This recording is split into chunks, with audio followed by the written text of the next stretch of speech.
Imagínense que una mañana ustedes se despiertan, ¿ok?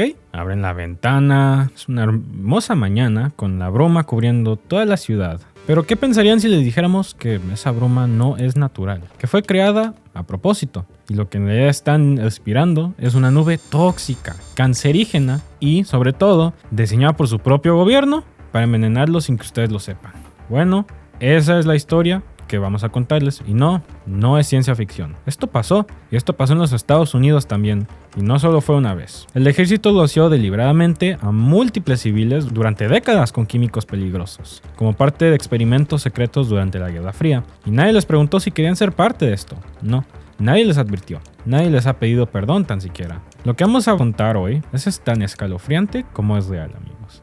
No es conspiración tampoco, y tan siquiera es un cuento de locos. Está documentado muy bien en los reportes oficiales del National Research Council o el NRC de los Estados Unidos y en archivos del Pentágono, y también en testimonios recogidos por investigadores independientes como la doctora Lisa Martino Taylor, que es socióloga en la Universidad de St. Louis, que lleva más de 20 años tratando de construir lo que acaba de pasar, y lo que ella descubrió fue brutal. Entre 1953 y 1975, el gobierno de Estados Unidos autorizó al ejército a realizar más de 30 pruebas encubiertas, lanzando compuestos tóxicos sobre ciudades enteras en Estados Unidos, como en Canadá también. Uno de esos compuestos fue el sulfuro de zinc con cadmio, el ZNCDS, y el cadmio, para quien no lo sepa, es un metal pesado que la Organización Mundial de la Salud clasifica como un cancerígeno tipo 1, el más peligroso de todos. El caso más problemático fue en San Luis, Missouri.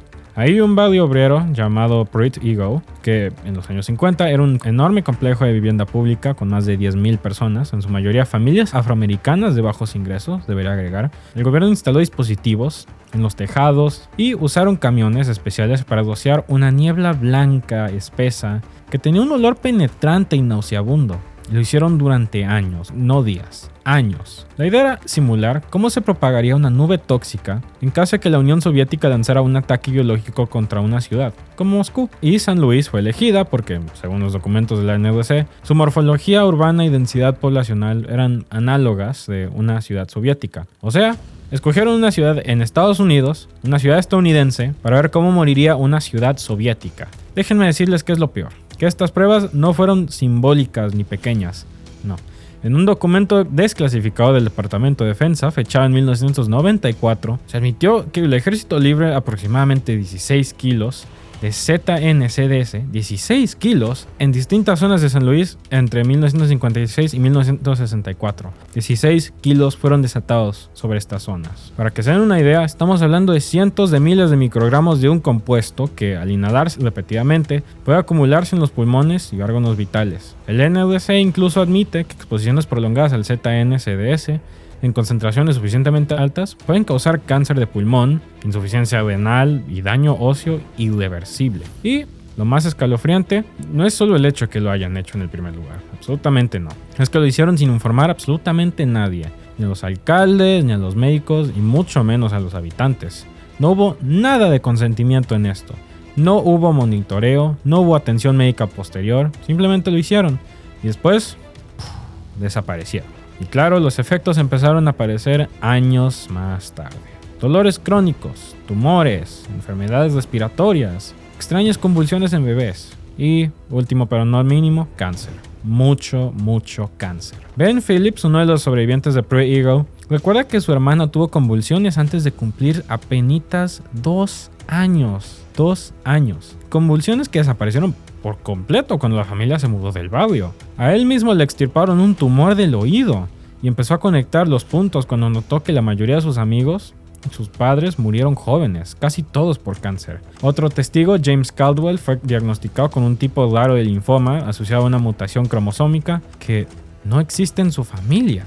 No hay historial genético tampoco, no hay antecedentes, solo la exposición. Y bueno, la pregunta es inevitable. ¿Qué tan conscientes están los responsables de lo que están haciendo? Bueno, si uno va a los documentos del propio NRC, hay líneas que lo dejan abundantemente claro. Por ejemplo, en el informe Toxicologic Assessment of the Army's Zinc-Cadmium Sulfide Dispersion Tests, publicado en 1997, se menciona que, aunque no puede establecer una relación causal definitiva entre las pruebas y los efectos adversos en la salud de las poblaciones expuestas, los niveles aplicados fueron significativos y podrían justificar preocupaciones de salud pública si se repitieran hoy. Ojo con la trampa retórica. No pueden confirmar, entre comillas, la relación directa, pero sí admiten que hoy sería inaceptable repetir algo así. Entonces en los momentos sí estaba bien, porque la gente no tenía acceso a los abogados, o a los medios, o al internet. Y aquí es donde entra la parte más perversa del asunto, amigos. Muchas de estas pruebas fueron dirigidas específicamente a comunidades pobres, afroamericanas o marginadas, porque según ellos eran fáciles de controlar, porque no harían muchas preguntas, porque no tenían recursos para demandarlos. Es decir, ellos fueron objetivos perfectos para ensayos humanos no autorizados, literalmente tratados como ratas de laboratorio, como menos. No fue solo San Luis tampoco. También hubo pruebas similares en Minneapolis, en Corpus Christi, en ciudades canadienses como Winnipeg. En cada caso el patrón es el mismo: niebla blanca, compuestos químicos, nula información y cero responsabilidad. En algunos lugares también se usaron hasta aviones. En otros camiones, incluso ventiladores gigantes instalados en edificios gubernamentales. Instalaron ventiladores gigantes, ¿lo pueden creer? En Corpus Christi, por ejemplo, se usó un avión C-119 para rociar ZNCDS sobre la ciudad durante 30 días consecutivos en 1962, como si estuvieran fumigando un campo o algo, pero no, si los bichos fueran los humanos que viven ahí.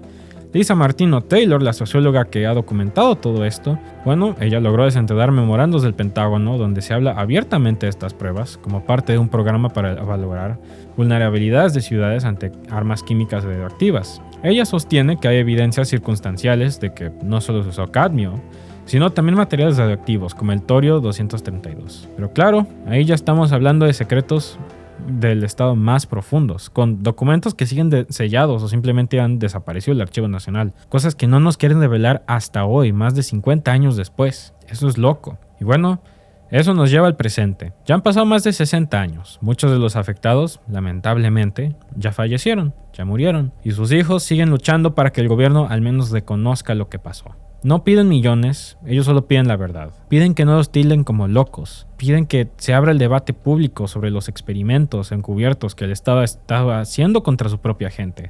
Pero el gobierno federal, incluso hoy, no ha pedido disculpas, lamentablemente. No ha compensado a las familias, no ha desclasificado los documentos y la representante demócrata de Missouri, Wesley Bell, está peleando para que se cree una comisión especial para los sobrevivientes. Pero hasta ahora, nada.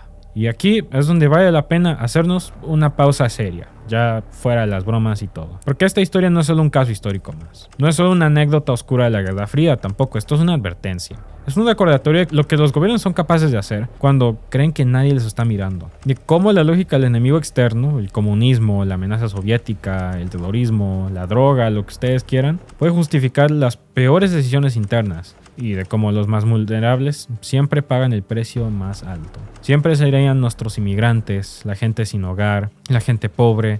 Ellos siempre estarán pagando el precio más alto en estas circunstancias. Nosotros que no nacimos allá, que vemos esto desde fuera, tenemos que entender que este es un tipo de cosas que no son del pasado, ni errores aislados, tan siquiera. Son síntomas de una estructura de poder que prioriza el control sobre la ética, el secreto sobre la transparencia y sobre todo la impunidad sobre la justicia. Y si esta historia les parece increíble, busquen ustedes mismos. Zinc Cadmium Sulfide Army Test, Pruitt Ego Experiments, Lisa Martino Taylor Testimony. Ahí está todo. Solo busquen el nombre de Lisa Martina Taylor. Ahí está todo. Está en reportes, está en archivos desclasificados, está en estudios académicos, está en todo. Y no es solo una teoría, es historia. Y nos toca a nosotros mantenerla viva. Porque como decía el primo Levi, quien olvida su historia está condenado a repetirla. Y si este tipo de contenido les interesa, si les parece importante que sigamos desenterrando estas verdades enterradas, mórbidas y escalofriantes, tienen la campanita y compartan este video, porque la memoria colectiva no sobrevive sola. La tenemos que defender entre todos. Tenemos que hacer esto mucho más conocido.